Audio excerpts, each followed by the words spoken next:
তরুণ নেতাদের একজন হাসনাত আবদুল্লাহ সেই মার্চ মাসেই সেনাপ্রধানকে ভারতের নীল নকশা বাস্তবায়নকারী বলে অভিহিত করে রাজপথে ওয়াকার না হাসনাত হাসনাত হাসনাত স্লোগান তোলার পর গোপালগঞ্জ থেকে সেনা প্রহরায় সেনাবাহিনীর সাজোয়া যানের ভেতরে ঘাড় গুজে ঢুকে কোনো মতের জায়গা করে নিয়ে দলীয় নেতাকর্মী সহ ঢাকার পথে পালিয়ে এসেছেন সেই ভিডিও এখন প্রকাশ পেয়ে গেছে। শুধু হাসনাত আবদুল্লাহ নয়, মানে জাতীয় নাগরিক পার্টি এনসিপির নেতৃবৃন্দ তো বরাবরই বলে আসছেন যে উত্তরপাড়া ভারতের নীল নকশা বাস্তবায়ন করে এবং বাংলাদেশে নাকি খাল কেটে কুমির আনার ব্যবস্থা করছে ভারতের নীল নকশা বাস্তবায়ন করতে, এবং ওয়াকারুজ্জামানকে সরাসরি তারা ভারতের দালাল হিসেবে অভিহিত করে।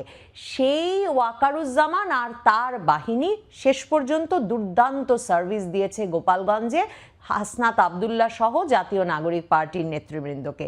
ওয়াকারুজ্জামান আর সেনাবাহিনীর এমন সার্ভিস না পেলে শেষ পর্যন্ত সার্জিস আলমেরা জানটা নিয়ে, প্রাণটা নিয়ে, ইজ্জতটা নিয়ে গোপালগঞ্জ থেকে বেরিয়ে আসতে পারতেন কিনা সন্দেহ।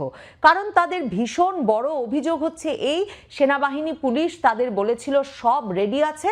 নাসির উদ্দিন পাটোয়ারি সংবাদ মাধ্যমকে কথা বলেছেন যে তারা পুলিশ সেনাবাহিনীর তরফে জেনেছিল সব রেডি আছে, কিন্তু তারা শহরে গিয়ে দেখে সমাবেশ করার পর তাদের এমন ধাওয়া খেতে হলো যে ধাওয়া শুরু হওয়া মাত্র পুলিশ পালিয়ে গেল।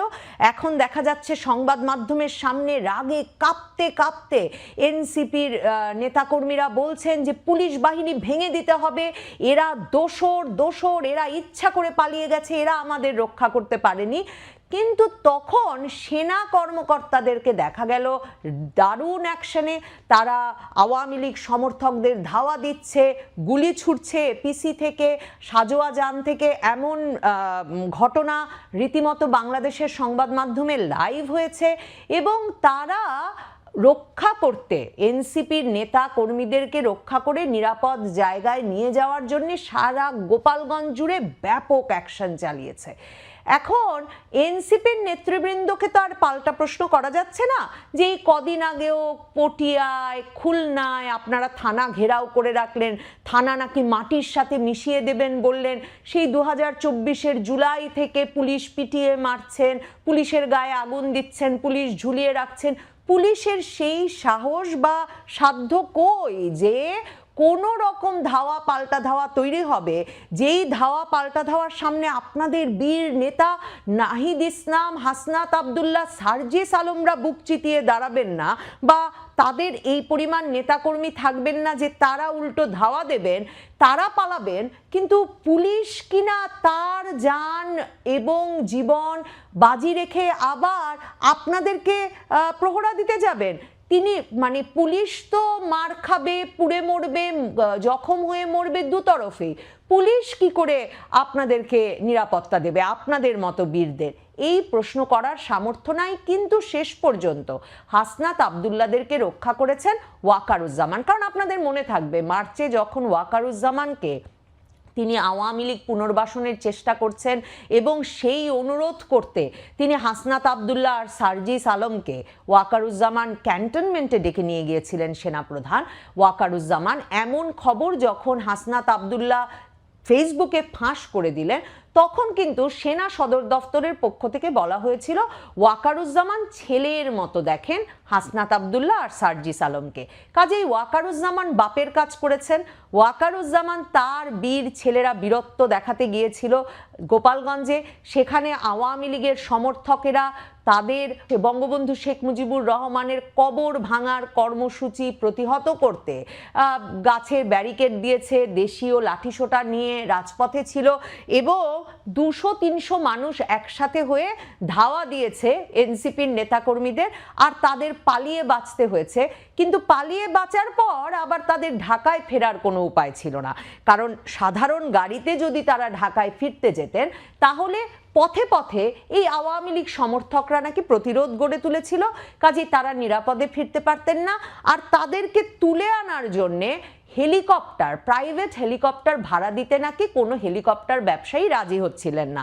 তখন সেনাপ্রধান ওয়াকারুজ্জামান ত্রাতার ভূমিকায় নেমে আসেন যে তার পুত্র সম হাসনাত, সার্জিস, এমনকি আসিফ মাহমুদ এই মে মাসের শেষেও বলেছেন, এরা না হয় তাকে রয়ের দালাল বলে, এরা না হয় তিনি বাংলাদেশের সেনাপ্রধান হওয়া সত্ত্বেও তাকে ভারতের নীল নকশা বাস্তবায়নকারী বলে, তারা না হয় ভাবে ওয়াকার না হাসনাত, হাসনাত হাসনাতই বেশি যোগ্য, কিন্তু তিনি বাবা হয়ে তো তাদেরকে রক্ষা না করে পারেন না। কাজেই সেনাবাহিনী গুলি ছড়ে হাসনাত আবদুল্লাহ, সার্জিস আলম, নাহিদ ইসলামদেরকে ঢাকা শহরে নিরাপদে ফিরিয়ে আনার জন্য সেনাবাহিনী গুলি ছড়ে হাসনাত আবদুল্লাহ, নাহিদ ইসলাম, সার্জিস আলমদের বিরুদ্ধে বিক্ষোভ দমন করতে। তার মানে আমরা যে এই ওয়াকারুজ্জামানের বাহিনীর কাছ থেকে শুনেছিলাম সেই ৩রা আগস্ট মাসের ৩ তারিখ ২০২৪ সালে যে সেনাবাহিনী নাকি ওয়াকারুজ্জামানের নেতৃত্বাধীন সেনাবাহিনী নাকি সিদ্ধান্ত নিয়েছে যে তারা বাংলাদেশের জনগণের ওপর কিছুতেই গুলি চালাতে পারে না, তার মানে সেই সিদ্ধান্ত তাদের ছিল হাসিনা বিরোধী আন্দোলনের সময়। কিন্তু আন্দোলন যদি হয় হাসনাত আবদুল্লাহ, নাহিদ ইসলাম, সার্জিস আলম বিরোধী, তাহলে সেনাবাহিনী নিশ্চিতভাবেই জনগণের বুকে গুলি চালাতে পারে, কারণ সেনাবাহিনী মনে করে, ওয়াকারুজ্জামানের সেনাবাহিনী মনে করে হাসনাত আবদুল্লাহ, সার্জিস আলম, নাহিদ ইসলাম তার পুত্রবৎ এই বীর সন্তানদের রক্ষা করাই তার এবং তার বাহিনীর মূল কাজ। মানে এমন বয়ান বা এমন বাস্তবতা বুঝে নিতে তো কোনো অসুবিধাই থাকার কথা না। পত্রপত্রিকাগুলো ঘেটে দেখলে দেখবেন অন্তত 10 জন গুলিবিদ্ধ ব্যক্তি হাসপাতালে গিয়েছেন বলে খবর পাওয়া যাচ্ছে। বাংলাদেশের পত্রপত্রিকার এখন যে অবস্থা তাতে তো বুঝতেই পারেন যে সঠিক মৃত্যুর সংখ্যা, হতাহতের সংখ্যা জানবার উপায় নাই এই মুহূর্তে। কিন্তু গুলি পুলিশ ছুড়ল না, কারণ আমরা তো শুনেছি পুলিশকে নাকি বলে রাখা হয়েছে যে পুলিশ গুলি করতে পারবে না গত আগস্টের পর থেকে। তার মানে গুলিগুলো ছুড়েছে সেনাবাহিনী। এখন সেনাবাহিনী কোন পরিস্থিতিতে কি অবস্থায় বাংলাদেশের জনগণের বুকে গুলি চালালো, কেন, কার নির্দেশনায়, এই উত্তর কি সেনাপ্রধান ওয়াকারুজ্জামানকে দিতে হবে না? সেনাপ্রধান ওয়াকারুজ্জামানের বাহিনীর অবস্থা এমন ঘোরতর যে 2025-এর 5ই ফেব্রুয়ারি যখন বঙ্গবন্ধুর 32 নম্বরের বাড়ি ভাঙতে শুরু করলো এই হাসনাত আবদুল্লাদের মতো বীর তরুণেরা, তখন সেনাবাহিনীর একটা প্লাটুন গেল এবং জনগণের ভুয়া ভুয়া স্লোগানে তারা নাকি লেজ গুটিয়ে পালিয়ে এলো, তাদের আর কিচ্ছু করার থাকলো না। এরপরে 3 রাত 2 দিন ধরে ওই ভাঙাভাঙির উৎসবে সারা বাংলাদেশে কোনো মববাজি, কোনো লুটতরাজ, কোনো খুন নিয়ন্ত্রণে, নিরসনে, দমনে তারা কোনো ভূমিকা রাখতে পেরেছে গত 11 মাসে, এর প্রমাণ আমাদের কাছে নাই। তাহলে এই সেনাবাহিনীকে যদি জনগণ প্রতিহত করা শুরু করে, তখন ওয়াকারুজ্জামান সত্যি কি তার সকল বাহিনীর সদস্যদেরকে এপিসির ভেতর ঢুকিয়ে বাঁচিয়ে ফিরিয়ে আনতে পারবেন তার ব্যারাকে? মানে আমি বুঝতে চাই সেনাবাহিনী যে সরাসরিভাবে বাংলাদেশের জনগণের বিরুদ্ধে গিয়ে দাঁড়ালো গোপালগঞ্জে, এই গুরুতর সিদ্ধান্তটা কখন কে নিল? কারণ এই সেনাবাহিনী তো 3রা আগস্ট 2024-এ ঘোষণা করেছিল যে তারা বাংলাদেশের জনগণের বিপক্ষে গিয়ে দাঁড়াবে না। তাহলে কোন জনগণের পক্ষে তারা আছে, কোন জনগণের পক্ষে তারা নাই? গোপালগঞ্জে যদি এনসিপি বঙ্গবন্ধুর কবর ভাঙা শুরু করত, নিশ্চিতভাবেই ধরে নেওয়া যায় সেই কবর ভাঙায় কোনো বাধা দিত না বাংলাদেশের সেনাবাহিনী, কারণ যেমনটা তারা 32 নম্বরের বাড়ি ভাঙায় দেয়নি বা সারা বাংলাদেশের কোথাও কোনো ভাঙচুর লুটপাট বন্ধে দেয়নি। তার মানে সেনাবাহিনীর এখন একমাত্র দায়িত্ব এবং কর্তব্য হয়ে উঠেছে জাতীয় নাগরিক পার্টি এনসিপির নেতৃবৃন্দের জানমাল নিরাপত্তা রক্ষা।